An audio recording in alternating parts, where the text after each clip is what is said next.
sa inihain ng Dapat disbarment pabilis petition tayo ng last Congress, kasi may piniliga doon sa korte na tanggalan ng may lisensya right bilang side. abogado si Wait Duterte. lang, lalagyan Ito'y dahil sa natin. mga binitawan ng Tamang tirada side. na anyay To illegal, side. immoral Lagyan at natin dapat ng na bala. pagdinahin. Dapat masulig na supporter ng administrasyon ni dating Ilalagay Pangulong natin Rodrigo yung Duterte net. si Gadon at dati na rin Tapos na mabilis Anya, tayo. nagsisisi siyang sinuportahan niya ang mag-ama.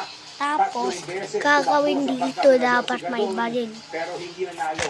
Hindi Itinalaga kailangan. siya ni Pangulong Marcos bilang presidential advisor on poverty Saan? alleviation noong 2023. Wala pang payak si VP Duterte at Kala dating na lang. Pangulong Rodrigo Wala. Duterte sa disbarment Tapos, petition lagyan mo ni na Gadon. sticker. Ay, hindi na. Dapat may sticker. Hindi ko naman May akalain kung COVID pala sila eh. siya. Yung Pero hindi statements pala ni may COVID. Vice President napaka-immature. Oo pa. Kulang na